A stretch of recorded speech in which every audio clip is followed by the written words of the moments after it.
పీఠాధిపతులు కనబడితే 4 నమస్కారాలు, తల్లిదండ్రులు కనబడితే 1 నమస్కారం, ఈశ్వరాలయంలో 3 నమస్కారాలు శాస్త్రం విధించింది. అది ఎందుకు చేయాలి, ఏ కారణమేమి, రేపటి రోజు నేను దాన్ని అనుసంధానం చేసే ప్రయత్నం చేస్తాను. అది కూడా శివ సంబంధమైన విషయమే అంతర్గతంగా వస్తుంది మీకు. కాబట్టి చూడండి, అందుచేత చేతే సజ్జన మనస్వితివా, సాధువుల యొక్క మనస్సులు తన యొక్క స్థానముగా చేరి ఉన్నవాడెవరో ఆయనకి శివ అని పేరు. అంటే అంత సులభుడై ఉన్నవాడు. శివం కళ్యాణం తద్యోగాద్వా. శివ అన్న శబ్దానికి అర్థమేమి? శుభము, భద్రము, శోభనము, మంగళము, కళ్యాణము, శ్రేయస్సు, వీటిని శివ అని పిలుస్తారు. ఇవన్నీ పర్యాయ పదాలు, కొద్ది తేడాలతో.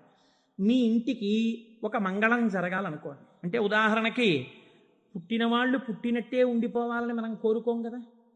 నాకో 2 బిడ్డలు ఉంటే వాళ్ళు పెరిగి పెద్దవాళ్ళు అయిన తర్వాత నాకు కోడలు అల్లుడు రావాలని ఉంటుంది. అలా కలయనాయనారు రోజు ఇంత గుగ్గిలం పట్టుకొచ్చి ఆ గుగ్గిలం వెలిగించి గుగ్గిలం ధూపం వేసేవాడు. ఆ ధూపం అంతా పూజ గదంతా నిండిపోతే అందులో కూర్చుని మార్కండేయుడు ఇలాగే వాసన పీల్చి ఉండి ఉంటాడు. ఆనాడు అర్జునుడు గబగబా వెళ్ళి తన గాంధీవం ఎత్తి కొడుతున్నప్పుడు శివుడి దగ్గరికి వెళ్ళినప్పుడు వాసనలు ఇలాగే వచ్చి ఉంటాయి అని ఆ వాసనలు పీలుస్తూ కళ్ళు మూసేసుకుని, ఇవే శంకరుడి శరీరంలోంచి వస్తున్న వాసనలు, ఇక్కడే శివుడు ఉన్నాడని రోమాంచితం అయిపోయి పరవశించిపోతూ సమాధి స్థితిలోకి వెళ్ళిపోయేలా ఉండిపోతుండేవాడు. మీరు చూడండి, భగవంతుణ్ణి పట్టుకోవాలనుకున్నవాడు, ఏమంటే మాకు పూజ కుదరట్లేదండి, మాకు ఈ స్తోత్రం రావట్లేదండి అంటాం మనం. మన బతుకంతా ఎక్కడ ఆగిపోతుందంటే దీపంలో 2 ఒత్తులు వేయాలా, 1 ఒత్తి వేయాలా. నిజంగా తరించిపోయిన వాళ్ళు తరించిపోవడానికి ఎన్ని మార్గాలు వెతుక్కున్నారో చూడండి. ఆయన సువాసనలు పీలుస్తూ రమించిపోయాడు. శంకరుడు చూశాడు, వీడు రోజు గుగ్గిలం పట్టుకొచ్చి వేసి ఇన్ని రకాల దర్శనాలు చేసేస్తున్నాడు రా, గుగ్గిలం పొగ అడ్డం పెట్టుకుని. ఎంత చిత్రం రా ఇది, గుగ్గిలం పొగకి వీడు సమాధిలోకి వెళ్ళిపోతున్నాడు. అసలు ఈ గుగ్గిలం కొనలేని స్థితి తెస్తే ఏం చేస్తాడో చూద్దాం అనుకున్నాడు. ఐశ్వర్యం అంతా క్షీణింపచేశాడు. ఆయనకి మనస్సు శివుడి మించి పోలేదు. ఎలాగో అలా నానా కష్టాలు పడి ఇంత గుగ్గిలం తెచ్చి శంకరుడికి వేసి ఆ వాసన పీల్చేటప్పటికి సమాధిలోకి వెళ్ళిపోయాడు. ఇంక ఏముంది, మనస్సు అలవాటు పడిపోయి ఇంత పొగొచ్చేటప్పటికి అంతే సమాధిలోకి వెళ్ళిపోతాడు. ఎంత తేలికండి. అగరత్తు వెలిగించకుండా ఉంటాం కదా, అగరత్తు వెలిగిస్తే గుగ్గిలం అయినా సమాధిలోకి వెళ్ళిపోతాడు అంతే. ఈ స్థితి చూసి శంకరుడు భార్యాబిడ్డలు తినడానికి కూడా అన్నం మెతుకు లేకుండా చేశాడు. చూద్దాం ఏం చేస్తాడు. భార్యాబిడ్డలు పస్తులున్నారు.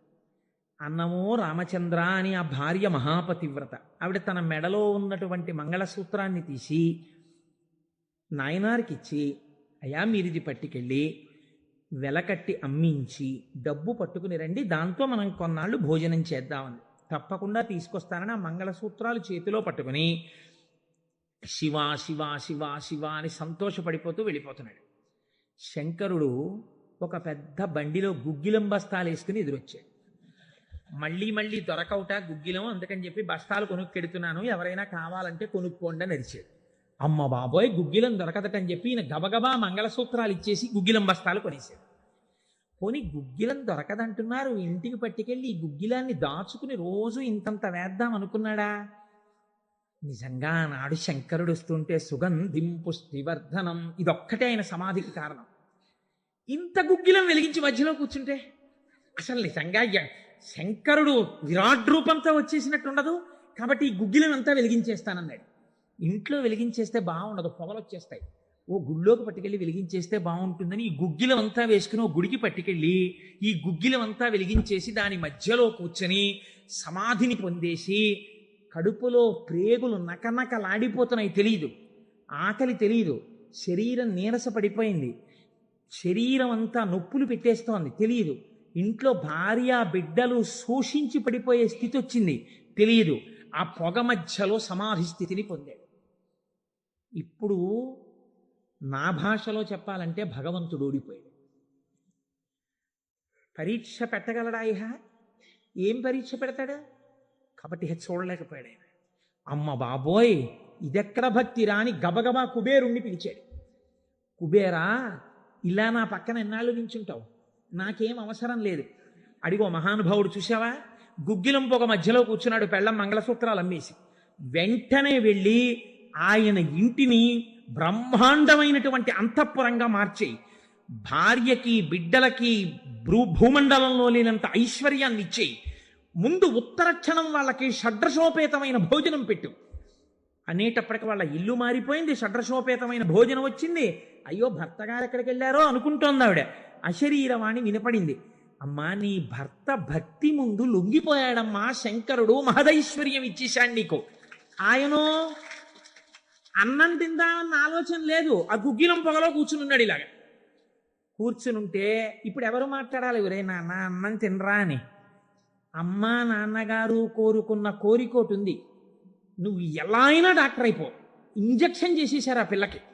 3 ఏళ్ళు అయిపోయినా, 4 ఏళ్ళు అయిపోయినా, 21 ఏళ్ళు వచ్చేసినా, ఇప్పుడు నేను MBBS చదివితే రేపు పెళ్లి కొడుకు దొరుకుతాడా అని కూడా చూసుకోకుండా తల్లిదండ్రుల కోరిక తీర్చడం కోసమని వ్యగ్రతతో చదివేసిన పిల్లలా ఇప్పుడు ఆ తల్లిదండ్రులే వచ్చి చూసే అన్నం తినవే, అలా చదవకే ఆరోగ్యం పాడైపోతుంది అన్నట్టు ఎవడు పరీక్ష పెట్టాడో వాడే దిగొచ్చి ఎవడు ఆ త్రయంబకం నిజంగా సువాసన వచ్చి ఆనాడు మార్కండేయుడు బాహ్య స్మృతిని పొందాడు, ఈయన పొందలేదు, పొందకుండా కూర్చున్నాడు.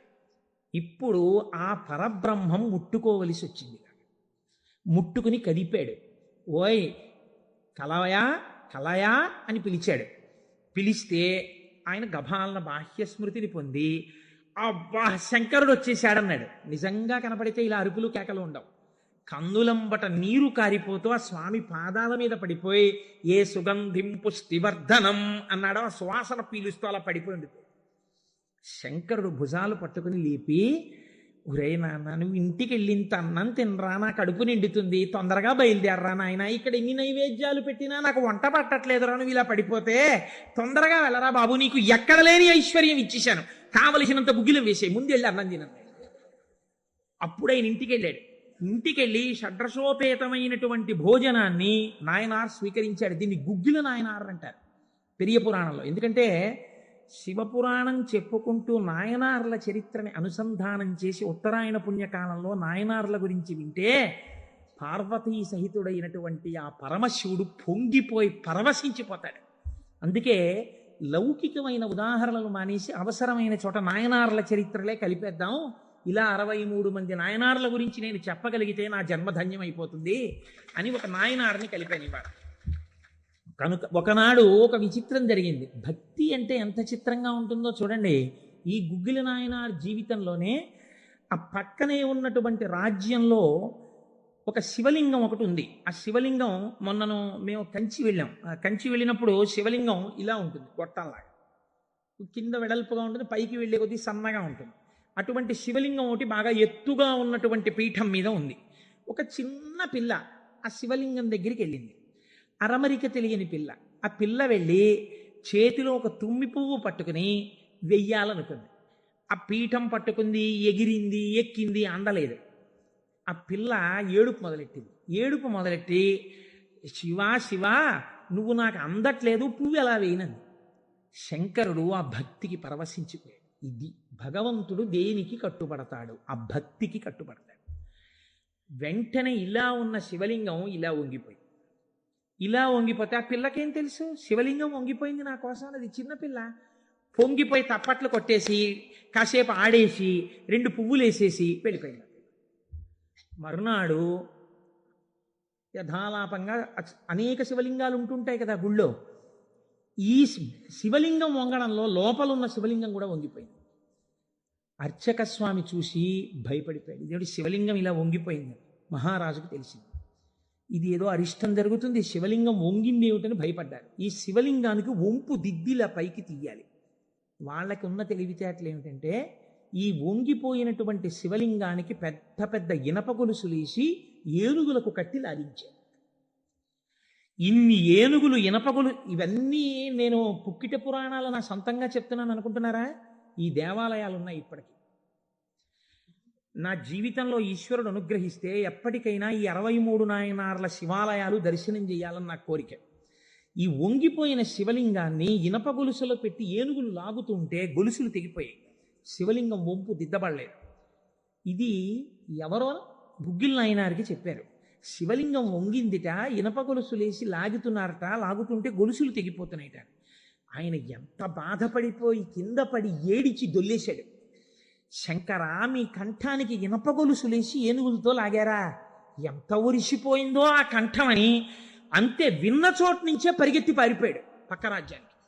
పారిపోయి గుళ్ళోకి వెళ్ళి అన్నం లేదు, నీళ్లు లేవు, ఒగరుస్తూ ఒంటి నిండా చెమటలు పట్టుకుని, ఈశ్వర, మీకు జరిగినటువంటి అపరాధం నా శరీరమునకు పొందేటటువంటి ఖేదంతో పోవాలని మీ వంపు దిద్దడం కాదు, మీ వంపు దిద్దడానికి మీకు ఇనప గొలుసు లేచి లాగినప్పుడు మీ కంఠం నొక్కుకుని ఉంటుంది, ఆ శిక్ష నేను అనుభవిస్తానని ఒక గొలుసు, తన మెడలో ఉన్నటువంటి గొలుసుని శివలింగపు వంపుకేసి గట్టిగా లాగాడు, తన కంఠం ఉరిసిపోయి తెగాలని. తన కంఠం తెగలేదు, శివలింగం వంపు ఇలా పైకి లేచిపోయింది. ఆ వంపు దిద్దినటువంటి వాడు గుగ్గిల నాయక.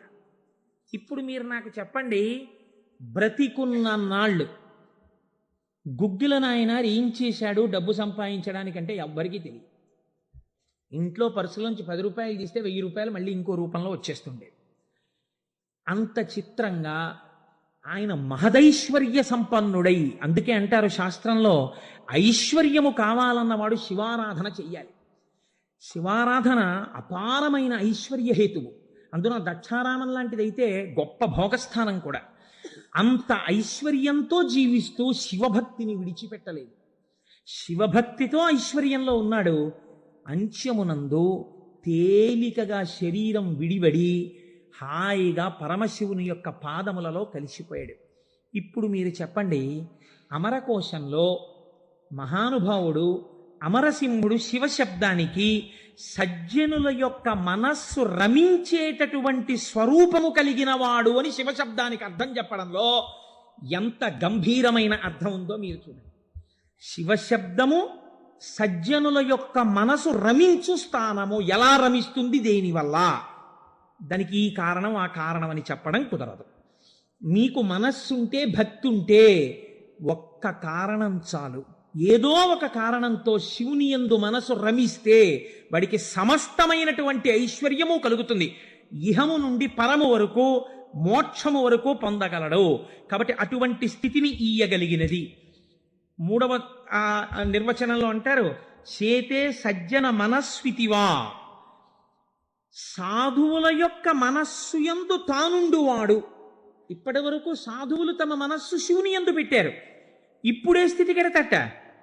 ఇదే భృంగీచ్ఛా నటనోత్కట కరిమదగ్రాహీ స్ఫురన్మాధవా హ్లాదో నాదయుతో మహాసితవపు పంచేషు బాణాధృత సత్పక్షస్సు మనోవనేషు న పునః సాక్షాన్మదీయే మనోరాజీవే భ్రమరాధిపో విహరతాం శ్రీశైలవాసీ విభుహో అని పిలుస్తారు శంకరాచార్యులు వారి శివానందలహరిలో.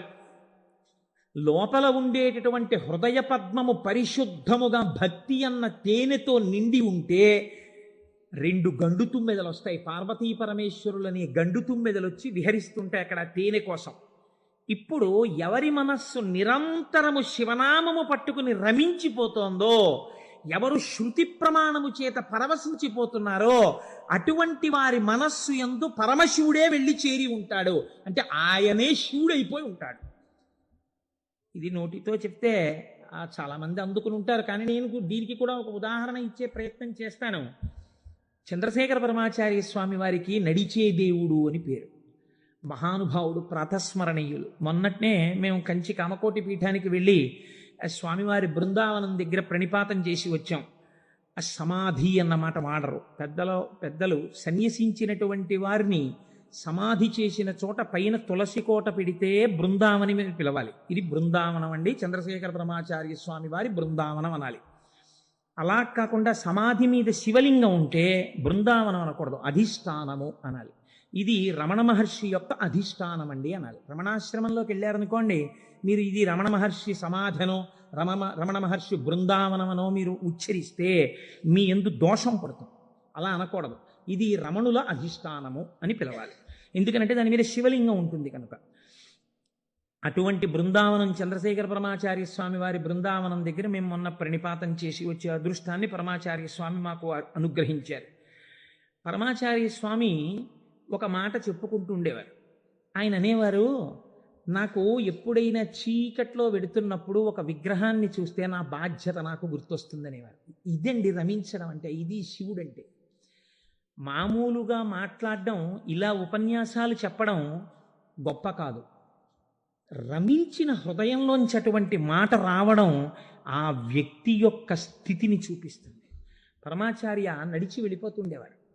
తెల్లవారుజామున 3 గంటలకి వారు నడిచి వెళ్ళిపోతున్నారు. ఒకసారి నడిచి వెళ్ళిపోతుంటే ఒక ఊరి మధ్యలో ఒక కోటు వేసుకున్నటువంటి ఒక వ్యక్తి, వాడెవరో ఒక రాజకీయ నాయకుడు, ఆయన యొక్క శిలా ప్రతిమ ఒకటి ఉంది. పరమాచార్య నిలబడి ఒక నవ్వు నవ్వు. పరమాచార్య నవ్వారంటే దానిలో ఏదో అర్థం ఉంటుంది.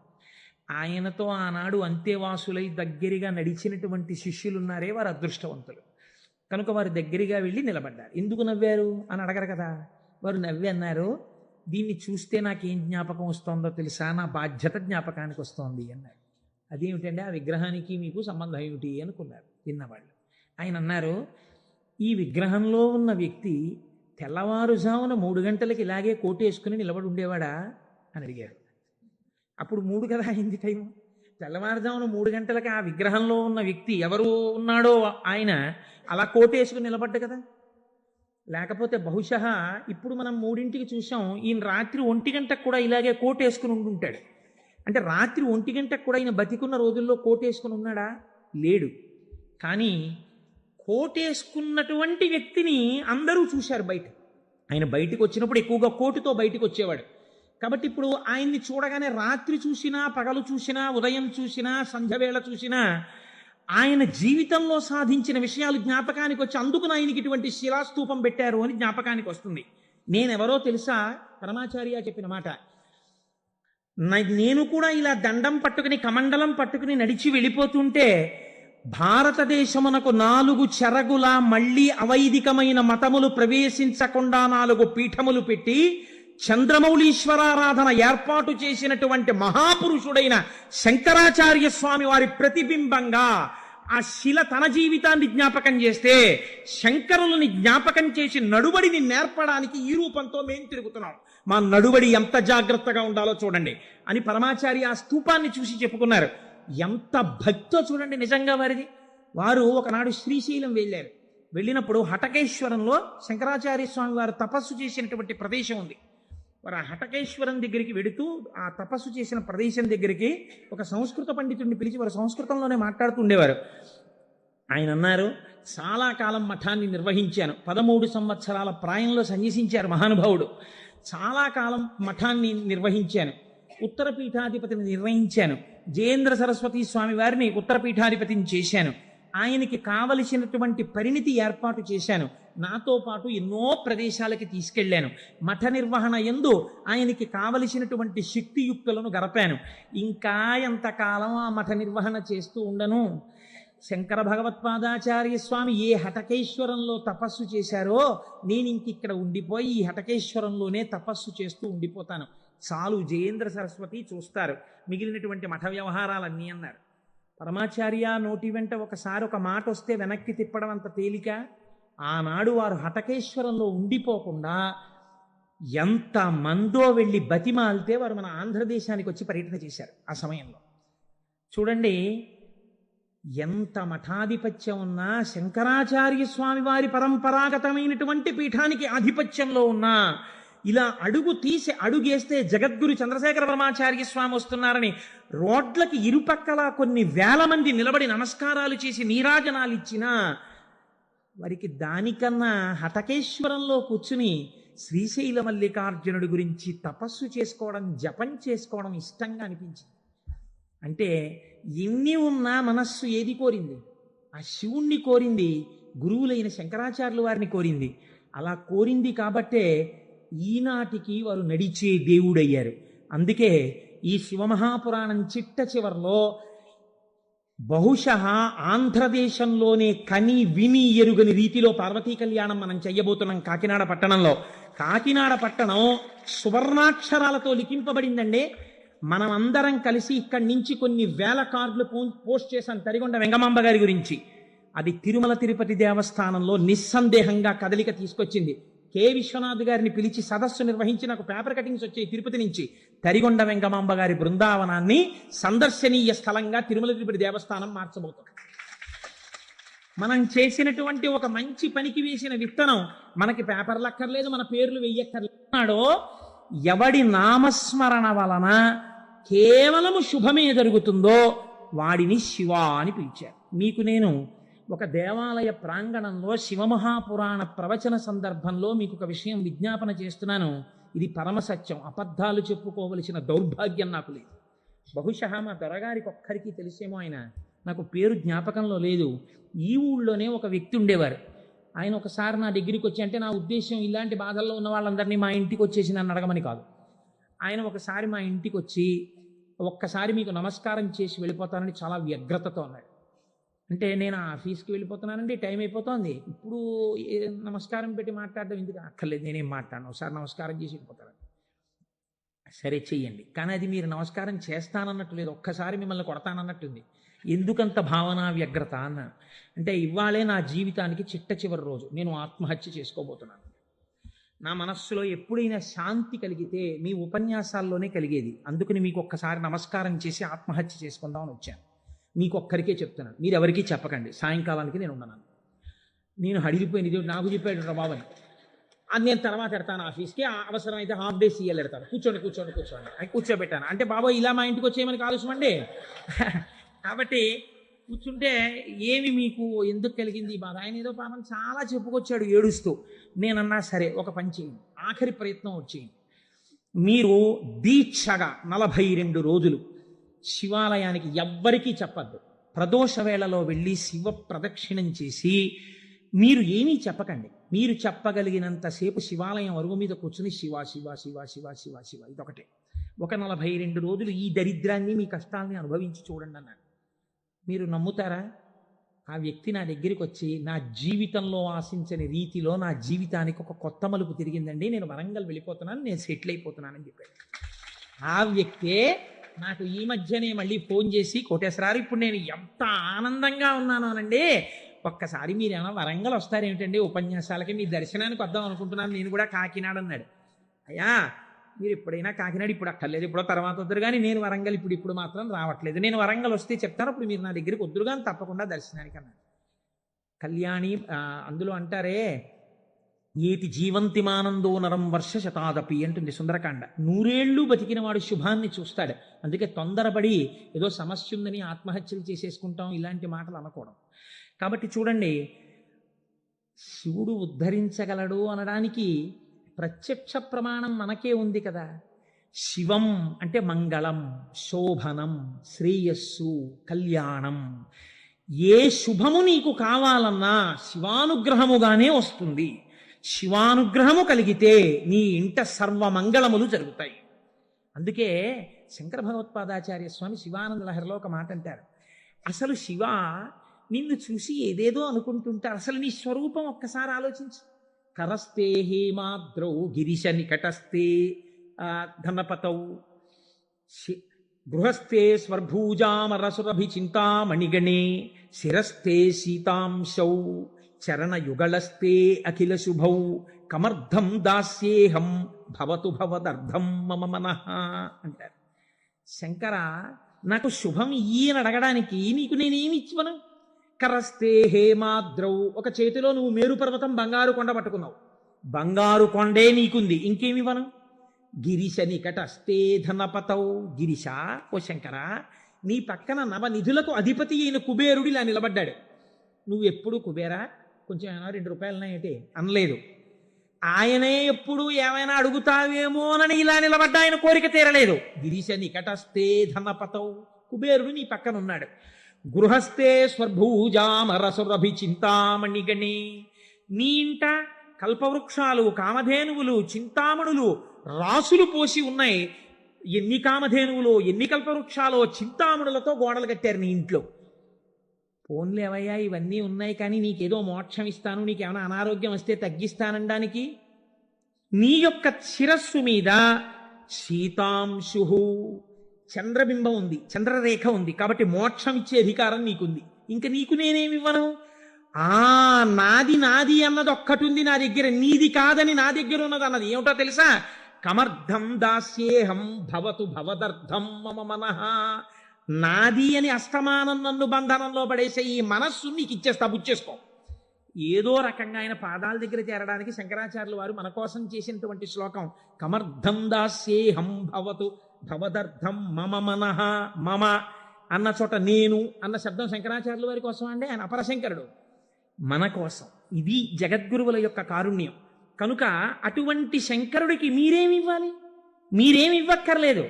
కానీ మీరు ఇలా నమస్కరిస్తే చాలు, ఒక్కసారి శివ అంటే చాలు, ఆయన పొంగిపోతాడు. అందుకు కదా మనం ప్రదోష వేళలో ఉపన్యాసం మొదలు పెట్టే ముందు శివాష్టోత్తర శతనామ స్తోత్రాన్ని ఒక్కసారి అనుసంధానం చెయ్యాలి అని మనం అనుకుంటున్నాం. మీరు చూడండి, నేను ఇక్కడ మీకు ఒక గంభీరమైనటువంటి విషయాన్ని వాళ్ళ ప్రస్తావన చెయ్యాలి అని అనుకుంటున్నాను. ఆనందం వస్తే కళ్ళజోడు తీసేస్తుండడం, మళ్ళీ పెట్టుకు చూసుకుంటూ ఉండడం. బాగుందండి మీరు చెప్పింది, శంకరుడు అంతటి గొప్పవాడే, ఇంతవరకు బాగుంది. కానీ ఇలా ఆయన ఎప్పుడూ మా కంటితో మేము చూడని రూపంలో ఉండడమేనా, లేకపోతే మాకు ఇంతకన్నా ఏమైనా గొప్ప ఉపకారం చేశారా? కళ్యాణం, భద్రం, శ్రేయం, శోభనం, శుభం, వీటన్నింటికీ అర్థం కేవలం శుభాలు చేసుకోవడం, పెళ్లిళ్ళు చేసుకోవడం, బూరులు తింటూ ఉండడం, గారులు తింటూ ఉండడం, ఇవేనా? ఇంకేమైనా చెప్పారా శంకరుడు? ఇవే నా అర్థం, నేను ఇవే మీకు చేసి పెడుతుంటానని ఏమైనా అన్నారా? దీన్ని మీరు చాలా జాగ్రత్తగా గంభీరంగా పట్టుకోవాలి. మీరు ఇది పట్టుకునే ప్రయత్నం చేస్తే శివపురాణం విషయంలో మీకు ఒక గొప్ప అవగాహన ఏర్పడిపోతుంది. కాబట్టి చెవులు రిక్కించి చాలా జాగ్రత్తగా వినే ప్రయత్నం చేయండి. కదిలినటువంటి శివుని యొక్క స్వరూపాన్నే నటరాజమూర్తి అని పిలుస్తాం. ఎదర వ్యాఖ్యానం పురాణంలో వస్తుంది, అప్పుడు నేను నటరాజ తత్వం గురించి, చిదంబరం గురించి చెప్తాను, అప్పుడు విందురు. కానీ ఇప్పటికొకటి తెలుసుకోండి, తనలో తాను రమించిపోతున్నటువంటి శివుడు అలలు లేని సరస్సు. కాబట్టి తనలో తాను రమిస్తుంటాడు, కదలిక ఉండదు. ఇప్పుడు అదే శివుడు సృష్టికర్త, స్థితికర్త, ప్రళయకర్తగా ఉన్నాడు అనుకోండి, కదులుతూ ఉంటాడు. ఈ కదిలినప్పుడు నటరాజు నాట్యం చేస్తుంటాడు. నటరాజు సృష్టి స్థితి ప్రళయకర్త అయి నటిస్తున్నప్పుడు పక్కన దగ్గరగా ఎవరైనా నిలబడతారా? నిలబడి అలా చూస్తూ సంతోషపడిపోయే వాళ్ళు ఎవరైనా ఉన్నారా నటరాజుని? శ్రీ మహావిష్ణువు అంతటి వారు అసుర సంధ్య వేళలో మధ్యలో వాయిస్తూ ఉంటారు, శంకరుడు నాట్యం చేస్తుంటే. కాబట్టి ఉట్టిన ఏమీ చేయకుండా స్పెక్టేటర్స్ పాస్ అని చెప్పి ఏమైనా ఇస్తారా? రేపాకి సుబ్బారావు సూర్యకళా మందిరానికి ఇచ్చినట్టు ఇస్తే వెళ్ళి కూర్చున్న పాస్ పట్టుకుని మొదటి వరుసలో చాలా దగ్గరగా ఉట్టిన ఏ సహాయం చేయకుండా ఇలా చేతులు కట్టుకుని అబ్బా చాలా బాగా చేస్తున్నారండి అని ఇలా సంతోషంగా చూసేవాళ్ళు కూడా ఎవరైనా ఉంటారా సభలో? అంటే శాస్త్రం అంది ఇద్దరున్నారు, ఇద్దరే చూస్తారు. అలాగా మిగిలిన వాళ్ళందరూ నటరాజ తాండవమునందు సహాయం చేస్తుంటారు. ఆ ఇద్దరెవరో తెలుసా? ఒకరు వ్యాఘ్రపాదుడు, ఒకరు పతంజలి. వీళ్ళిద్దరే చూస్తూ ఉంటారు. వ్యాఘ్రపాదుడి యొక్క శరీర అధోభాగం పులిగా ఉంటుంది, పతంజలి యొక్క శరీర అధోభాగం పావుగా ఉంటుంది. పతంజలి ఆదిశేషుని యొక్క అంశ. ఈ పతంజలి వ్యాకరణానికి మహాభాష్యం చేశారు. ఈ పతంజలి 1000 నాలుకలతో సమాధానం చెప్పేవారు. ఒకానొకసారి ఈ పతంజలి మహర్షి దగ్గరికి 1000 మంది శిష్యులు వచ్చి, అయ్యా మీ దగ్గర మేము వ్యాకరణం నేర్చుకోవాలనుకుంటున్నామని అడిగారు. పతంజలి మహర్షి అన్నారు, సరే మీకు 1000 మందికి నేను నేర్పుతాను ఏకకాలంలో.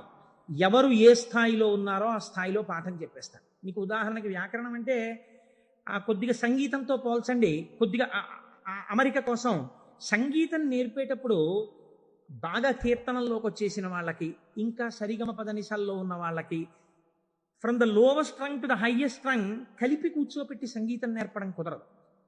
ఎందుకనంటే ఎవరికి వాళ్ళకే టైం ఉండాలి, వాళ్ళ స్థాయికి తగినట్టు వాళ్ళకి చెప్తూ ఉండాలి. వ్యాకరణ మహాభాష్యం చెప్పేటప్పుడు 1000 మంది 1000 రకాలైన ప్రశ్నలు వేస్తారు. 1000 మందికి ఒకేసారి జవాబు చెప్పాలి. కాబట్టి ఇప్పుడు తాను ఎలా చెప్పాలి? తాను ఆదిశేషుడు కనుక శేషాంశతో చెప్పాలి, 1000 నాలుకలతో చెప్తాను. కానీ 1000 నాలుకలతో చెప్పినప్పుడు ఒక ప్రమాదం ఉంది. శేషాంశతో ఉంటాను, దానిలో విషపు గాలి కూడా వస్తుంది, ఎదురుగుండా కూర్చున్నవాడు బూడిదైపోతాడు. కాబట్టి తెర అడ్డం కడతాను. ఇది చిదంబరంలో జరిగిందండి యథార్థంగా. నేను ఒక తెర అడ్డం కట్టి లోపల నేను కూర్చుంటాను, మీరు బయట కూర్చోండి. నేను మీరు ప్రశ్నలు అడుగుతూ ఉండండి, నేను చెప్పేస్తుంటాను 1000 నాలుకలతో. ఒక్క నియమం, 1000 నాలుకలతో నేను కష్టపడి 1000 మంది శిష్యులకు సమాధానం చెప్పడానికి కూర్చుని ఉండగా ఎవడైనా సరే నేను పాఠం పూర్తయిందనే లోపల లేచి వెళ్ళిపోతే వాడు బ్రహ్మరాక్షసుడు అయిపోతాడని చెప్పి శాపం పెడుతున్నానన్నారు. 1000 మంది శిష్యులు కూర్చున్నారు. కొంతమందికి అసలు ప్రారంభంలోనే అనుమానాలు ఉంటాయి. అలాంటి వాళ్ళు కూడా ఉంటారు. ఇప్పుడు ఇది మోక్షద్వారం, ఇందులో దూరితే మోక్షం వస్తుంది అన్నాం అనుకోండి, ఇది ఎవరు పెట్టారండి అంటాడు. వెంటనే వాడు వచ్చాడు. అసలు ముందు తెలుసుకోవడం కన్నా అనుమానాలు ఎక్కువ. అక్కడే పతనం ప్రారంభం. విన్నదాన్ని మననం చేసి దీన్ని మనం ఎంత అనుష్ఠానంలోకి తెద్దామని చూడకుండా మనం ఎన్ని అనుమానాలు ఇందులో తెచ్చేసుకుందాం అనేటప్పటికీ అవి ఎప్పటికీ ఆగవు. ఎప్పటికీ ఆగవు అనుమానాలు. ఇప్పుడు ఏమైపోయింది, ఇందులో ఒకటికి అనుమానం వచ్చింది. ఏటో వెళ్ళిపోతే బ్రహ్మరాక్షసుడు అంటున్నాడు. ఈ మాట వినగానే అసలు నాకు తోచడం మానేసింది. అసలు ఈయన మొదలెట్టే లోపలే కాసేపు బయటికి వెళ్ళి తిరిగి వస్తే మనశ్శాంతిగా ఉంటుంది. పాఠం మొదలెట్టే లోపల వచ్చేద్దామని ముందే వెళ్ళిపోయాడు. పాఠం మొదలెట్టేటప్పటికి వద్దాం, కాస్త మనశ్శాంతి వస్తుంది. లేకపోతే ఈయన ఏమిటో లోపల నేను 1000 నాలుకలు అంటున్నాడు, తెరత్తకూడదు అంటున్నాడు. ఓరు నాయనో ఇదంతా ఏ గొడవగా ఉంటుందో, వెళ్ళిపోతే బ్రహ్మరాక్షసుడు అంటాడు. ముందే కాస్త తిరిగి వస్తే, అలా తిరిగి వచ్చేస్తే కాస్త మనశ్శాంతిగా ఉంటుంది. అప్పుడు వచ్చి కూర్చుందాం పాఠానికని ముందే వెళ్ళిపోయాడు. అంటే ఎలా ఉంటారో చూడండి లోకం. ఇప్పుడు పతంజలి వ్యాఖ్యానం మొదలుపెట్టారు. 1000 నాలుకలతో చెప్పేస్తున్నారు ఆయన పాఠం. ఒక ఆయనకు అనుమానం వచ్చింది. ఏమిట్రా 1000 మంది అడుగుతున్నాం, 1000 మందికి చెప్పేస్తున్నాడు సమాధానాలు, ఎలా చెప్తున్నాడు రా ఈయన? తెర అడ్డం కట్టాడు, నేను చెప్తాను లేండి అన్నాడు. నిజంగా అసలు ఎలా చెప్పగలుగుతున్నాడో ఒక్కసారి చూద్దామని. చూడండి, సేవ చేస్తున్నారు పరమాత్మకి అని తెరడ్డం పెడితే ముందు వరుసలో కూర్చున్నవాడు తెరెత్తి చూస్తుంటాడు. ఎంత తప్పది అంటే అది కూడా భక్తి. కాబట్టి అలా ఆ పతంజలి అటు కూర్చుని ఉండగా ఒక శిష్యుడు ఏం చేశాడంటే మెల్లిగా తెరెత్తాడు. తెరెత్తి చూశాడు. చూసేటప్పటికి విషపు గాలి వాడు ఒక్కడి మీదకే పెడుతుందా? ఈ 999 మంది బూడిదే. అట్నుంచి ప్రశ్న ఆగిపోయింది. ఆగిపోగానే పతంజలికి అనుమానం వచ్చింది. ఏదో జరిగిందని ఆయన పాఠం ఆపి లేపి తెర తీసి చూశాడు. బూడిద రాసులు. అరేరే, చచ్చిపోయారా 1000 మంది అనుకున్నారు. ఇంతలో పాఠం వినడానికి కొంచెం మనశ్శాంతితో వద్దామన్నవాడు వచ్చాడు. నువ్వు ఎక్కడికి వెళ్ళావురా అని అడిగాడు ఆయన. అది నేను చెప్తాను కానీ వీళ్ళు ఏమిటంటే 999 బూడిద కుప్పలు ఏమిటండి అన్నాడు వాడు. వాడు బుర్ర మరీ పాడైపోయాడు. ఆయన అన్నారు, కంగారు పడకు, నేను ముందే చెప్పాను కదా తెరెత్తద్దని. ఎవడో ఎత్తాడు, బూడిదైపోయారు. నువ్వు మాత్రం ఒక్క శిష్యుడు మిగిలావురా, మీకు 1000 మందికి పాఠం చెప్తానన్నాను, కనీసం ఒక్కడే మిగిలావు, నీకు చెప్తాను పాఠం అన్నారు. వాడు హడిలిపోయాడు. అయ్యి బాబోయ్, పాఠమే.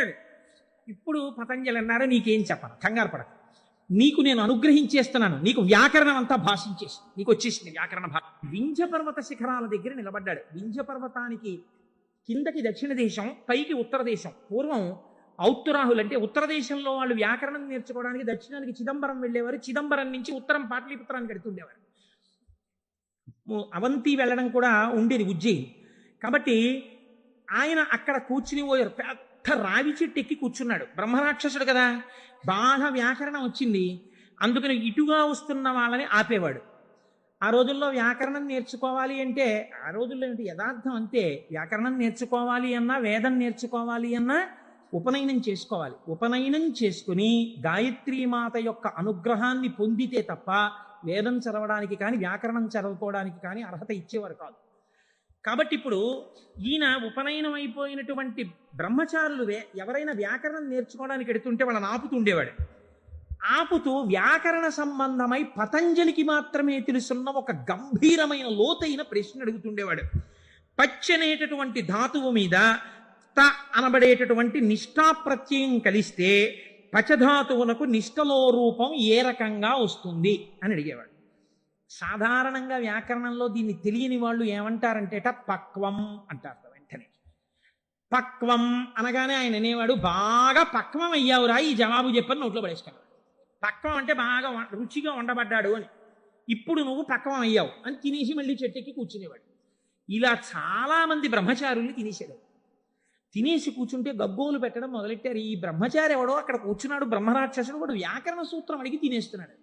పతంజలి మహర్షి చూశారు, అయ్యయ్యో వీడికి నేను యోగ్యుడైన వాడికి చెప్పరా అంటే వీడి ప్రశ్న అడిగి తినేస్తున్నాడు, వీడికి నేనే వెళ్ళి శిష్యుడుగా మళ్ళీ వీడి దగ్గర నేర్చుకుని వీడిని ఉద్ధరించాలి అని చంద్రశర్మ అన్న పేరుతో బ్రాహ్మణుడయ్యి ఆయన వచ్చారు. ఆయన వస్తూ ఉంటే ఈయన ఆపాడు. ఆపి మళ్ళీ ఈ ప్రశ్న అడిగాడు. అడిగితే ఆయన అన్నారు, అది పక్వం, వ్యాకరణం అంతా రా అన్నాడు. కానీ ఉపాధి బ్రహ్మరాక్షస ఉపాధిలో ఉన్నాడు కాబట్టి ఆయన ఎక్కడ నేర్పుతానన్నాడు? స్కూల్లోనూ అక్కడ నేర్పను, రావి చెట్టు మీద కూర్చుని నేర్పుతాను రా. ఎందుకంటే శివాలయంలో నేర్పాలి వ్యాకరణం, పూర్వం వ్యాకరణ మంటపాలని శివాలయాల్లో ఉండేవి, అక్కడే నేర్పాలి. కాబట్టి నీకు నేను రావి చెట్టు మీద నేర్పుతాను. రావి చెట్టు మీద కూడా ఎక్కడ? చిటారి కొమ్మ మీద కూర్చుని నేర్పుతాను, అక్కడ కూర్చో. ఎక్కడ పడిపోతానో అని కునుకు రాకుండా బాగా వింటావు. చెప్పేవాడు బ్రహ్మరాక్షసుడు, చెప్పేది చిటారి కొమ్మ మీద రావి చెట్టు మీద. టైం ఇవ్వను, ఉత్తర క్షణం అడ్మిషన్ ఇచ్చేసాను నీకు, రా ఎక్కేద్దాం చెట్టాను. అమ్మ బాబో ఇదో అఘాయిత్యం కింద ఉందని పాపం ఈ చంద్రశర్మ ఆయనతో పాటు చెట్టెక్కి చెట్టు చివారి కొమ్మ మీద కూర్చున్నాడు. ఈయన మహాభాష్యం చెప్పేస్తున్నాడు. ఇప్పుడు ఈ మహాభాష్యం రాసుకోవాలి. ఎక్కడ రాస్తాడు? రాయడానికి ఓ గంటమో ఓ తాటాకో తెచ్చుకోవడానికి టైం లేదు. అందుకని ఆయన రావాకులు తుంపి ఒక పుల్ల ముక్క ఒకటి తీసి తొడ చీరుకున్నాడు. చీరుకుని అందులోంచి వస్తున్న నెత్తుటిలో పుల్ల ముంచి ఒక్కొక్క రావాకు మీద భాష్యం రాసుకున్నాడు. 9 రాత్రులు 9 పగళ్ళు పతంజలి మహాభాష్యాన్ని చంద్రశర్మకి చెప్పాడు. చెప్పగానే ఆయనకి శాప విమోచనం అయిపోయింది. శాప విమోచనం అయిపోయిన తర్వాత ఇప్పుడు నాకు బ్రహ్మరాక్షసుడిగా ఇంతకాలం బతిగాక పూర్ణ వైరాగ్యం వచ్చేసింది. కాబట్టి ఇంక నేను ఒక గురువు యొక్క పాదములను ఆశ్రయించి సన్యాస దీక్ష తీసుకుని నా జీవితాన్ని తరింప చేసుకుంటానని శుకబ్రహ్మ యొక్క పాదములు పట్టుకుని గౌడపాదాచార్యుల వారైన వారు వారే. మనం శంకరాచార్యుల వారి గురు పరంపరలో గౌడపాదాచార్యుల వారిని చెప్తాం. ఎవరో తెలుసా అండి ఆ గౌడపాదాచార్యుల వారు? ఈ బ్రహ్మరాక్షసుడే గౌడపాదులు అయ్యారు. గౌడపాదులై శుకబ్రహ్మ యొక్క పాదములు పట్టుకుని సన్యాస దీక్ష తీసుకుని గౌడపాదాచార్య పేరుతో ఉన్నారాయన. ఈ చంద్రశర్మ ఈ రావేకుల మీద రాసుకున్న మహాభాష్యం అంతా ఓ బట్టలో మూట కట్టాడు. మూట కట్టుకుని వెళ్ళిపోతున్నాడు ఆయన. వెళ్ళిపోతుంటే పాపం 9 రాత్రులు 9 పగళ్ళు నిద్ర లేదు. అడవిలో ఒక చోట మూట తల కింద పెట్టుకుని నిద్రపోతున్నాడు. ఎక్కడి నుంచో మేక వచ్చింది. ఇవేవో రావేకులు బాగానే ఉన్నాయని ఆ మూటలో మూతెట్టి లాగేసి కొన్ని ఆకులు తినేసి. ఇప్పుడు ఆ వ్యాకరణంలో ఉన్న మహాభాష్యంలో పోయిన ఆకుల్ని ఏమని పిలుస్తారో తెలుసా అండి? అజభక్షిత భాష్యము అని పిలుస్తారు. మేక చేత తినబడిన భాష్యం అని పేరు. అది మేక తినేసి మిగిలిన మూట కట్టుకుని అడవిలో పడుకుంటే ఇబ్బందిగా ఉందని ఆయన ఒక ఊరిలోకి వచ్చి ఒక వైశ్యుడి ఇంటి అరుగు మీద పడుకుని నిద్రపోయాడు. 9 రాత్రులు 9 పగళ్ళు అన్నం లేదు, నిద్ర లేదు. శరీరం శోషించిపోయింది, నిద్ర లేదు. ఇంకా ఎంత గాఢ నిద్ర పట్టేసిందంటే ఆకలి కూడా చూసుకోకుండా నిద్రపోతున్నారు. ఆ వైశ్యుడికి ఒక కన్యారత్నం ఉంది. ఆ అమ్మాయి చూసి ఈయన నిద్దట్లోనే మరణిస్తాడేమో అని బెంగ పెట్టుకుని ఒక గొప్ప వైద్య చికిత్స చేసింది. ఇప్పుడు మనం ఆ సిలైన్లవి ఎక్కించాలంటే శరీరానికి సూదితో పొడిచి ఎక్కిస్తాం. మన ఆయుర్వేద శాస్త్రం అలా ఒప్పుకోలేదు. ఎందుకంటే పతంజలి 3ంటికి వ్యాఖ్యానం ఇచ్చారు. మనస్సు, వాక్కు, కాయము. మనస్సు కోసమని యోగ సూత్రాలు ఇచ్చారు ఆయన, వాక్కు కోసం వ్యాకరణం ఇచ్చారు. అలాగే మనస్సు, వాక్కు, కాయము, శరీరం ఆరోగ్యంగా ఉండడానికి చరకుడి యొక్క ఆయుర్వేద సూత్రాలకి భాష్యం చేశారు ఆయన. 3ంటికి భాష్యం ఇచ్చారు. ఆ పిల్ల వైద్య శాస్త్రంలో దిట్ట. ఈ అమ్మాయి ఏం చేసిందంటే పెరుగన్నం బాగా మెత్తగా కలిపేసి ఈ పెరుగన్నాన్ని తీసుకొచ్చి ఒంటి నిండా పూసేసింది ఈ బ్రాహ్మణ పిల్లవాడికి, చంద్రశర్మకి. పెరుగన్నం తొందరగా రోమరంధ్రాల్లోంచి లోపలికి వెళ్ళిపోతుంది. అది లోపలికి వెళ్ళిపోయి ఈ పిల్లవాడికి బలం వచ్చింది. బలం వచ్చి 9 రోజుల భోజనం లేని స్థితి నుంచి శక్తిని పొందాడు. శక్తిని పొంది తెలివచ్చి అమ్మయ్యా బడలికా పోయింది, సత్తువా వచ్చిందని ఆ మూట చూసుకున్నాడు. మూట ఉంది, మూట పట్టుకుని వెళ్ళిపోతుంటే వైశ్యుడు ఎదురొచ్చాడు. ఏమయ్యా నిన్ను మా అమ్మాయి ఎందుకు బ్రతికించుకుందో తెలుసా? నీ చూడచక్కని రూపాన్ని చూసి బ్రతికించుకుంది, నువ్వు మా అమ్మాయిని పెళ్లి చేసుకోవాలన్నా. ఇదేమిటయా నాకు వైరాగ్యం వచ్చింది, నేనేదో సన్యాసం తీసుకుందామని వెళ్ళిపోతున్నాను, నువ్వు మీ అమ్మాయిని పెళ్లి చేసుకోమంటావేంటి? నేను చేసుకోనన్నారు ఆయన. వెళ్ళిపోతుంటే ఇలా కాదు, నువ్వు ఇంత ఉపకారం పొంది నా కూతురు మనస్సు భగ్నం చేసి వెళ్ళిపోతున్నావు కాబట్టి మనం రాజు దగ్గరికి వెడదాం తీర్పుకి పదన్నారు. సరే పద అయితే అన్నారు. చంద్రశర్మ వైశ్యుడు ఇద్దరు రాజుగారి అంతఃపురంలోకి వెళ్ళారు. రాజుగారు అంత దూరం నుంచి పిల్లాడిని చూసి ఎందుకు వస్తున్నాడో తర్వాత అడుగుదాం కానీ ఎంత బాగున్నాడో ఈ పిల్లాడిని దగ్గరికి రాగానే నాకొక్కతే కూతురయ్యా, నీకిచ్చి పెళ్లి చేసి సింహాసనం మీద కూర్చోపెడదాం అనుకుంటున్నాను, నువ్వు మా అమ్మాయిని పెళ్లి చేసుకోవాలన్నాడు. రాజాజ్ఞ, కాదంటే కుత్తుకు తీసేస్తాడు. అయ్య బాబోయ్, ఒక పిల్లే వద్దు అనుకుంటే 2 పిల్లలు చుట్టుకున్నారేమిటండి నాకు అని ఈయన చెప్పేలోగానే మంత్రిని పిలిపించి ఈ పిల్లాడు ఎలా ఉన్నాడు అల్లుండి చేసుకుందాం అనుకుంటున్నాను అన్నారు. ఆహాహా, ఏమి తేజోమూర్తి అండి ఇలాంటి వాడు. ఉత్తరోత్తర సింహాసనం మీద కూర్చుంటే మన రాజ్యానికి ఇంకా ఎదురుండదు, తప్పకుండా పిల్లనిచ్చేయండి అన్నారు. ఇద్దరు పిల్లల్ని ఇచ్చి పెళ్లి చేసేస్తామన్నారు. అసలు నా గోడు వినేవాడు లేడు మహాప్రభో, నేను వైరాగ్యం ఉందిరా నాకు, నాకు పిల్లలొద్దు పెళ్ళొద్దంటే ఇద్దరు తయారయ్యారు ఏమిటి, నాకు పైగా రాజభోగం కూడా వచ్చి, వద్దు వద్దన్నవాడికి ఐశ్వర్యం, వద్దు వద్దన్నవాడికి నమస్కారాలు, పెట్టండి అన్నవాడికి పెట్టేవాడు ఉన్నాడు అని ఆయన బాధపడుతుంటే మంత్రి గారు ప్రాజ్ఞుడు ఆయన అన్నాడు, ఏమండి బ్రాహ్మణుడు బ్రాహ్మణేతరులను వివాహం చేసుకోవాలంటే ముందు బ్రాహ్మణ కన్యను చేసుకోవాలి, కాబట్టి ఉత్తమ కుల సంజాత అయిన ఒక బ్రాహ్మణ పిల్లని తెచ్చి ముందు పెళ్లి చేసి తర్వాత వీళ్ళిద్దరిని చేసేద్దాం అన్నారు. ఓహో, ఇద్దరు ముగ్గురు కూడా అయ్యారు ఏమిటనుకున్నాడు ఆయన. ముందు ఆయన గోడు వినేవాళ్ళు లేడు, బ్రాహ్మణ కాంతని తెచ్చారు, వైశ్యకాంతని తెచ్చారు, క్షత్రియ కాంతని తెచ్చారు, తాళి కట్టేవారు. ఆయన అన్నాడు, మీరు ఎలాగో ఇప్పుడు పెళ్ళొద్దంటే వినరు, ఆయన విండు, ఈయన విండు, ఈయన విండు, ఒక్క ఉపకారం చేయండి, మీకు నా తేజస్సు చూసి పొంగిపోతున్నారు కదా, మీ ముగ్గురి కుమార్తెల యందు నేను సంతానమును పొందుతాను, ముగ్గురికి కొడుకులు పుట్టగానే నేను సన్యాసానికి వెళ్ళిపోవడానికి నాకు అనుమతి ఇవ్వాలన్నాడు. తప్పకుండా అలాగే ఇస్తామన్నారు. ముగ్గురిని పెళ్లి చేసుకున్నాడు. ముగ్గురి యందు కుమారుల్ని కన్న తర్వాత సన్యాసం పుచ్చుకుందామని వెళ్ళిపోయాడు ఈ చంద్రశర్మ.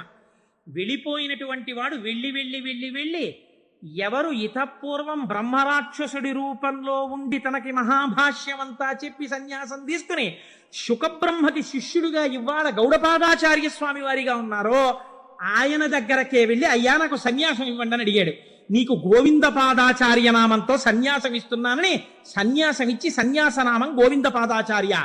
ఆయనకి సన్యాసం ఇచ్చి ఒక మాట చెప్పారు, నువ్వు నర్మదా నదీ తీరంలో ఈ రావి చెట్టు దగ్గర ఈ గుహలోనే కూర్చో, రాబోయే కాలంలో భారతదేశంలో 72 అవైదికమైన మతములు ప్రవేశిస్తాయి, 72 అవైదికమైన మతములను తన వాగ్ఝరితో కొట్టిపారయ్యగలిగినటువంటి ఒక మహాపురుషుడిగా పరమశివుడే శంకరాచార్య స్వామిగా ఆవిర్భవించబోతున్నాడు. ఆ శంకరాచార్యుల వారికి సన్యాసనామాన్ని ఇచ్చి తత్వోపదేశం చెయ్యడానికి నువ్వు గురువుగా ఉండు అని కూర్చోబెట్టారు. ఆ చంద్రశర్మే గోవిందపాదాచార్య స్వామి. ఆ గోవిందపాదాచార్య స్వామి శిష్యులే మన శంకర భగవత్పాదాచార్య స్వామి. ఇది గౌడపాద, గోవిందపాదాచార్య, శంకరాచార్య గురు పరంపర. శివమహాపురాణ ప్రారంభం చేస్తూ ఇలాంటి పరంపరని ఒక్కసారి ఉత్తరాయణంలో అసుర సంచ వేళలో వింటే చాలు ఎంత పొంగిపోతాడో శంకరుడు. కనుక ఇప్పుడు ఆయన కాలడిలో జన్మించాడు మహానుభావుడు. ఆ శంకరాచార్య స్వామి వారి జన్మ రహస్యాన్ని గురించి ఎప్పుడైనా మనం త్రిపుర సుందరి అమ్మవారి ఊళ్ళో మళ్ళీ శంకరాచార్య స్వామి వారికి వైశాఖ శుక్ల పంచమి నాడు చేస్తాం కదా ఉత్సవం, అప్పుడు చెప్తాను దాని గురించినటువంటి విశేషాలు. ఇప్పుడు చెప్తే కుదరదు మహాప్రభో. ఆయన భారతదేశపు నలుచెరగుల పాదచారి అయి 3 మాటలు తిరిగారు. 72 అవైదికమైనటువంటి మతములను శృతి ప్రమాణమైన తన వాగ్ఝరితో కొట్టిపారేశారు, చిమ్మేశారు. ఆయన తర్వాత మళ్ళీ రాలేదు ఇంకా 72 మతాలు. అంత గొప్పవారు శంకరాచార్యుల వారంటే. అందుకే చంద్రశేఖర పరమాచార్య స్వామి వారికి శంకరులు గురువు కాదు, ప్రాణం. అందుకే అపర శంకరాచార్యులు వారు అయ్యారు చంద్రశేఖర పరమాచార్య స్వామి. అటువంటి మహాపురుషుడై దిగ్విజయ యాత్ర చేసి శృతి ప్రమాణమైన అద్వైత సిద్ధాంతాన్ని ఆవిష్కరించి మనందరినీ ఉద్ధరించినటువంటి వారిగా శంకరులు వచ్చారు. మీరు చూడండి, ఇప్పుడు మనం శివనామము మళ్ళీ మొదటికి వెళ్ళండి. ఎక్కడికి వెళ్ళాలి? అమరకోశంలో శివనామమునకు చెప్పినటువంటి వ్యాఖ్యానములో శివుణ్ణి ఏ రకంగానైనా పట్టుకుంటే మిమ్మల్ని ఉద్ధరించగలడు దగ్గర నుంచి శ్రేయం, మంగళం, కళ్యాణం, భద్రం, శ్రేయస్సు, శోభనం, ఇవి కేవల మంగళములేనా ఇంకేమన్నా ఉన్నాయా దగ్గరికి వెళ్ళండి. అందుకు తీసుకొచ్చాను దీన్ని. ఇప్పుడు ఇక్కడి నుంచి అక్కడికి వెళ్ళండి. మళ్ళీ ఒక్కసారి వెడితే మీకు ఈ శివనామమును ఎక్కడ దాచారు? శివనామము పంచాక్షరిగా కదండి ఉంది. నమశివాయ అని పంచాక్షరి. నమశివాయ అన్న మాట చెప్పడానికి వేదం ఎంత కట్టడి చేసి చెప్పింది, ఎంత జాగ్రత్తగా చెప్పింది పంచాక్షరి మంత్రాన్ని. మీరు జాగ్రత్తగా చూడండి, ఇది జాగ్రత్తగా గమనించండి. మీరు అయ్యప్ప స్వామి దర్శనానికి వచ్చారనుకోండి, అలా గేటు దగ్గర నిలబడి అయ్యప్ప స్వామి దర్శనం చేసుకుంటానంటే మీకు కనపడరు. మీరు అక్కడ చెప్పులు విప్పాలి, లోపలికి రావాలి, ఇక్కడ ఉన్నటువంటి పరివార దేవతలందరినీ దర్శనం చెయ్యాలి, మెట్లు ఎక్కాలి, గణపతికి సుబ్రహ్మణ్యుడికి ప్రదక్షిణం చెయ్యాలి, ధ్వజస్తంభం పక్క నుంచి లోపలికి వెళ్ళాలి, స్వామికి ఒక పక్కకి వెళ్ళి నిలబడి ఆయన వంక చూస్తే అప్పుడు మీరు సంతోషంగా స్వామి దర్శనం చేస్తారు. అలాగే ఈ పంచాక్షరిని వేదం ఎక్కడ దాచిందో చూడండి. మనకి వేదములు 4 అయినా సాధారణంగా మనం ఏమంటామంటే 3గా వ్యవహరిస్తాం సంప్రదాయంలో. అందుకే శంకరాచార్యులు వారు కూడా శివానంద లహరిలో త్రైవేద్యం హృద్యం త్రిపురహరమాద్యం త్రినయనం అన్నారు. త్రైవేద్యం అనడానికి ఒక కారణం ఉంది. ఋగ్వేదం, యజుర్వేదం, సామవేదం ఈ 3 వేదాలు నేర్చుకోవడానికి ఒక్కసారి ఉపనయనం చేసుకుంటే చాలు. ఒకసారి ఉపనయనం చేసుకుంటే 3 వేదాలలో ఉండేటటువంటి సారాంశమునకు కూడా ఒక సావిత్రి ఉపదేశం, ఒక గాయత్రి ఉపదేశంతో 3 వేదాలు చదవచ్చు. అథర్వ వేదం చదువుతాను అన్నారు అనుకోండి ఎవరైనా, ఈ 3 వేదాలు చదవడానికి కావలసినటువంటి ఉపనయనం సరిపోదు. అథర్వ వేదం కూడా చదవాలంటే మళ్ళీ ఉపనయనం చేసుకోవాలి. మళ్ళీ ఉపనయనం చేసుకుని మళ్ళీ ఇంకొక బ్రహ్మోపదేశం పొందాలి. పొంది అథర్వ వేదం చదవాలి. అందుకని త్రైవేద్యం అంటారు సాధారణంగా. ఈ 3 వేదములు ఋగ్వేదం, యజుర్వేదం, సామవేదం, మీరు 3 అలా పెట్టారనుకోండి. ఒక దేవాలయ ప్రాంగణం ఉన్నట్టుగా 3 వేదాలు అలా పెడితే ఈ 3 వేదాలకి మధ్యలో ఏ వేదం ఉంది? ఇది ముందరి ద్వారం, ఇది వెనక ద్వారం, ఇది ఋగ్వేదం, ఇది సామవేదం, ఈ మధ్యలో ఉన్నది యజుర్వేదం. ఇప్పుడు ఈ యజుర్వేదానికి 7 కాండలు ఉన్నాయి. 7 కాండలు 1 2 3 4 5 6 7. ఇప్పుడు ఇందులో మళ్ళీ మధ్య ప్రాకారం ఏది? 4వ కాండ కదండి. ముందు 3 వెనక 3, మధ్యలోది 4. ఇప్పుడు ఈ 4వ కాండలో ఏముంది? యజుర్వేదంలో రుద్రాధ్యాయం ఉంది. మళ్ళీ రుద్రాధ్యాయంలో అష్టమానువాకం మీరు తీసుకోండి, మధ్యలోకి అష్టమానువాకం వస్తుంది. అష్టమానువాకం మీరు తీసి ఇప్పుడు చదవండి అష్టమానువాకాన్ని. నమ సోమాయ చ రుద్రాయ చ నమస్తామ్రాయ చ అరుణాయ చ నమ సింగాయ చ పశుపతయే చ నమ ఉగ్రాయ చ భీమాయ చ నమో అగ్రే వధాయ చ దూరే వధాయ చ నమో హంత్రే చ హనీయసే చ నమో వృక్షేభ్యో హరికేశేభ్యో నమస్తారాయ నమ శంభవే చ మయోభవే చ నమ శంకరాయ చ మయస్కరాయ చ నమ శివాయ చ శివతరాయ చ. అష్టమానువాకం చిట్ట చివర్లో నమ శివాయ చ అక్కడ పెట్టారు. ఈ నమ శివాయ చాకి ముందు ఏం పెట్టారు? మయస్కరాయ చ. మయస్కరాయ చ అంటే గురువు. గురూపదేశంతో పంచాక్షరిని పొందాలి.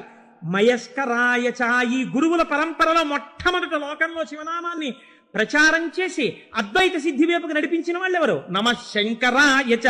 శంకర భగవత్పాదులు. ఆ శంకర భగవత్పాదులు ఎవరు? శంకరుడే. ఎలా చెప్పగలరు? రుద్రాధ్యాయంలోనే అభిషేక మంత్రాల్లోనే ఒక చోటు ఉంది, నమ కపర్దినీచ వ్యుక్తకేశాయ చ అని.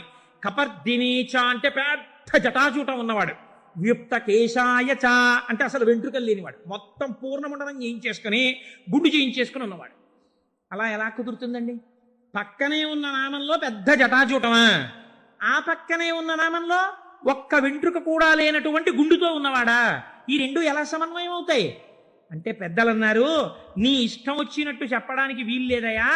అలా వ్యుక్తకేశాయచ గుండుతో శివుడున్నాడని ఎక్కడైనా చెప్పారా అంటే వ్యాస భగవానుడు వాయుపురాణంలో చెప్పారు గుండుతో శివుడున్నాడు అని.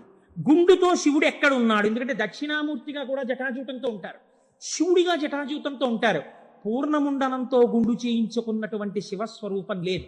మరి వాయుపురాణం ఎలా చెప్పింది ఉన్నాడని అంటే, వాయుపురాణం ఒక విషయాన్ని వ్యాస భగవానుడు ప్రతిపాదన చేస్తూ చెప్పారు.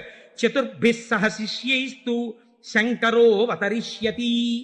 9 శిష్యుల మధ్యలో కూర్చుని గుండుతో ఉండి మీద బట్ట కప్పుకున్న సన్యాసి రూపంలో ఎవరు కనపడుతున్నాడో ఆయనే పరమశివుడు అని చెప్పి. ఇప్పుడు 9 శిష్యుల మధ్యలో కాషాయ బట్ట ఇలా గుండు మీద వేసుకుని చేతిలో వేదాలు పట్టుకుని ఇలా చిన్ముద్ర పట్టి కూర్చున్నది ఎవరండి? శంకరాచార్య స్వామి. నమ కపర్దినీచ పరమశివుడు, వ్యుక్తకేశాయ చ శంకరాచార్యులు వారు. కాబట్టి ఇప్పుడు ఈ శంకరాచార్యులు వారు ఎవరు? పరమశివుడే. రుద్రాధ్యాయంలో రహస్యంగా చెప్పేసింది. ఎప్పుడో రాబోయేటటువంటి శంకరావతారాన్ని రుద్రాధ్యాయం చెప్పింది. ఆయన్ని మయస్కరాయచ, ఆ శంకరుల గురు పరంపర ఉన్నదే అది సదాశివ సమారంభాం, లేకపోతే నారాయణ సమారంభాం, వ్యాస శంకర మధ్యమాం, అస్మదాచార్య పర్యంతాం వందే గురు పరంపరాం. ఆనాడు పరమశివుడు కపర్ది అని ఇంత జుత్తుతో ఉన్నవాడి నుంచి ప్రారంభమైనటువంటి ఈ గురు పరంపర మధ్యలో శంకరాచార్య స్వామి ఉంటే ఈనాడు నాకంటి ఎదుట నాకు శంకరాచార్య స్వరూపమై నన్ను నిలబెట్టి ఆశీర్వదించి నడుపుతున్నటువంటి నా గురువు బ్రహ్మశ్రీ మల్లంపల్లి అమరేశ్వర ప్రసాద్ గారి వరకు ఆ గురు పరంపరయే నడుచుచున్నది. ఎవరికి వారు వారి గురువు వరకు ఇలాగే చెప్పుకుంటాం.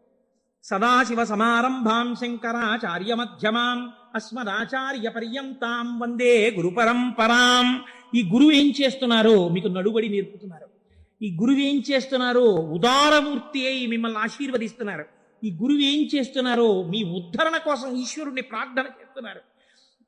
అటువంటి గురువే ఈశ్వర స్వరూపుడై ఉన్నాడు. ఎప్పుడెప్పుడు లోకంలో వేద ప్రమాణాన్ని చెడగొట్టడానికి అవైదికమైనటువంటి వాదనలు ప్రబలుతాయో అప్పుడప్పుడు పరమేశ్వరుడే బయలుదేరి వచ్చి అవతార స్వీకారం చేశారు. కృష్ణ భగవానుడు కూడా చేశాడు గీతా ప్రచారాన్ని. మహానుభావుడై ప్రస్థానత్రయంలో ఒకటండి భగవద్గీత. అంతటి భగవద్గీతను మనకు అందించినటువంటి జగదాచార్యుడు కృష్ణ పరమాత్మ. ఆయన కూడా జగదాచార్యుడే. ఒకటే కదండి ఉన్నది పరబ్రహ్మతత్వం. అదే కృష్ణుడిగా భాషించింది ఒకనాడు. అటువంటి భగవద్గీతనిచ్చినటువంటి కృష్ణ పరమాత్మ యొక్క అవతారం ఎందుకు కలియుగంలో వచ్చేటటువంటి ప్రమాదముల నుంచి ఉద్ధరించగలిగినంత జ్ఞానబోధ ఎందుకు చెయ్యలేదు? ఒక్కటే కారణం. ద్వాపర యుగంలో అప్పటికే ధర్మాన్ని నిర్వీర్యం చేసేటటువంటి వాళ్ళ సంఖ్య కోట్లలోకి వెళ్ళిపోయింది. కృష్ణావతారం ప్రారంభం నుంచే ఎంత రాక్షస సంహారం చేశాడండి మహానుభావుడు. కన్నులు తెరువని కడుచిన్ని పాపడై దానవి చనుబాలు త్రావి చంపే పూతనా సంహారంతో మొదలుపెట్టి ఎంతమంది రాక్షసుల్ని చంపాడు. జరాసంధాది రాక్షసులందరినీ ముందే చంపకపోతే కురుక్షేత్రంలో నిజంగా పాండవులు నిలబడగలరా? ఇంతమందిని చంపాడు. అవతారంలో ఉన్న తక్కువ సమయంలో ఆయన కురుక్షేత్ర మధ్యంలో సమస్త వాంగ్మయాన్ని భగవద్గీత రూపంలో బోధ చేశాడు. కానీ అది సరిపోదేమో. కలియుగం అంటే అసలు మనస్సు నిలబడనటువంటి యుగం. మరి మనస్సు నిలబడదు, కలిపురుషుడి యొక్క ప్రకోపాలు చాలా ఎక్కువగా ఉంటాయి అన్నప్పుడు ఇంకా ఈ గురువులు ఎందుకు, ఈ బోధలు ఎందుకని మీరు నన్ను అడగచ్చు. దానికి ఒక్కటే జవాబు పరమాచార్య స్వామి వారు చెప్పినటువంటివి. నేను ఉపన్యాసాల్లో చెప్పే చాలా భాగాలు పరమాచార్య స్వామి వారివి. కాబట్టి ఆయన అంటారు, మీరు చూడండి దొంగలు పడుతున్నారు, కాకినాడకి దొంగల ముఠాలు వచ్చాయి, దొంగలు కొట్టేస్తున్నారు, ఇళ్ళు దొంగలు కొట్టేస్తున్నారు అన్నారు అనుకోండి. ఎంత జాగ్రత్తగా ఉన్నా దొంగలు కొట్టేస్తున్నారండి అని తాళం తీసేసి తలుపులు తెరిచి వస్తామా? ఏదో ఒక కట్టడి చేస్తాం. చేసి అమ్మ ఏదో ఒకటి సాయంకాలం కాసేపు వాడు ఏదో చెప్పాడో చెప్పలేదో కానీ శివనామస్మరణ చేయిస్తున్నాడమ్మా, అక్కడికి వెళ్ళొస్తాం, అందుకని కాస్త మా గుమ్మని చూస్తుందరు తల్లి, మీరేదో ఇక్కడే కుర్చీ వేసి కూర్చోండి, లేకపోతే మీ అబ్బాయిని మా ఇంట్లో చూస్తుండమనండి, టీవీ కాసేపు కరెంటు పోయినా పర్వాలేదు మహాప్రభు మాకు మీ వాడిని కూర్చోమనండి అంటాం. కట్టడి చేస్తున్నారా చేయట్లేదా? ఏదో రకంగా. కలిపురుషుడు ఎంత ప్రకోపంతో ఉండడానికి ప్రయత్నించినా మీరు ఈశ్వరుడి పాదాలు గట్టిగా పట్టుకోవడానికి ప్రయత్నించాలి కదా.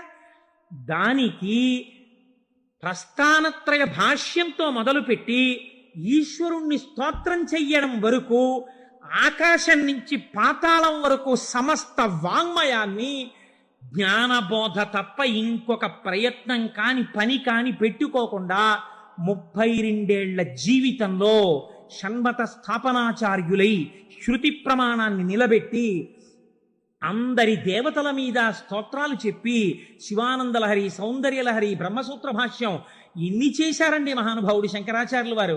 మరి పేరు చెప్తే చాలు పాపాల పటాల పంచలైపోతాయి. శృతి స్మృతి పురాణానాం ఆలయం కరుణాలయం నమామి భగవత్పాద శంకరం లోకశంకరం. అటువంటి శంకర భగవత్పాదులై ఈ భూమి మీద నడయాడి మనకి జ్ఞానబోధ చేశారు.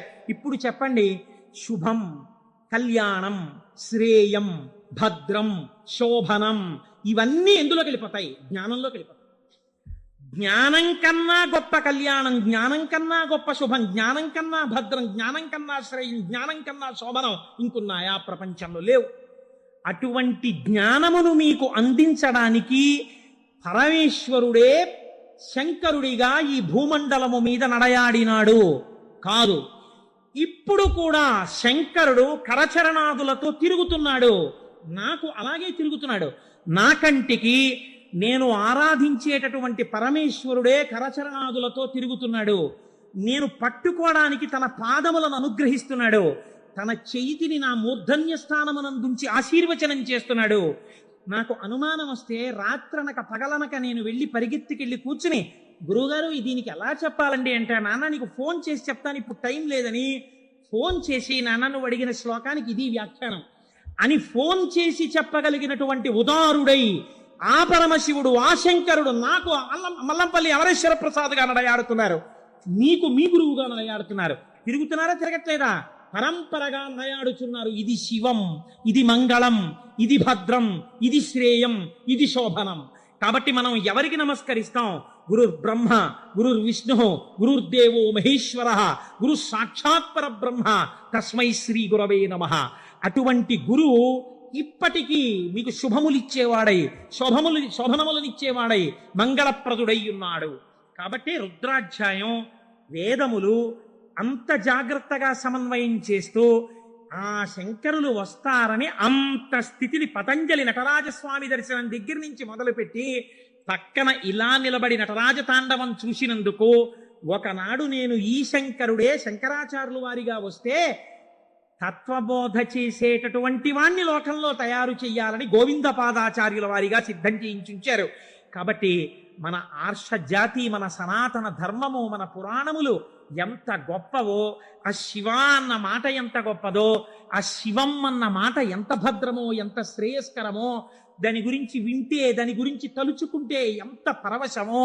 పవి పుష్పంబగు అగ్ని మంచగు నాకూపారం భూమిస్థలంబగు శత్రుండతిమిత్రుడవు విషము దివ్యాహారమౌ నెన్నగా అవనీ మండలి లోపలం శివ శివేచ్ఛాభాషణోల్లాసకిన్ శివ నీ నామము సర్వవశ్యకరమౌ శ్రీకాళహస్తీశ్వర. శివ నీ నామం ఎప్పుడక్కర్లేదు, ఎప్పుడూ శివ శివేచ్ఛాభాషణోల్లాసకిన్ శివ నీ నామము సర్వవశ్యకరమౌ, ఎప్పుడూ నీ నామం అవసరమే అంటారు దూర్జటి కాళహస్తీశ్వర శతకంలో. అటువంటి శివనామం గురించి, ఆ శివనామము గురువై ఎలా నడుస్తున్నారో గురించి, ఆ శివనామము ఎటువంటి మంగళప్రదుడో గురించి, ఎంతగా భక్తులను ఆదుకునే స్వరూపమున్నవాడో గురించి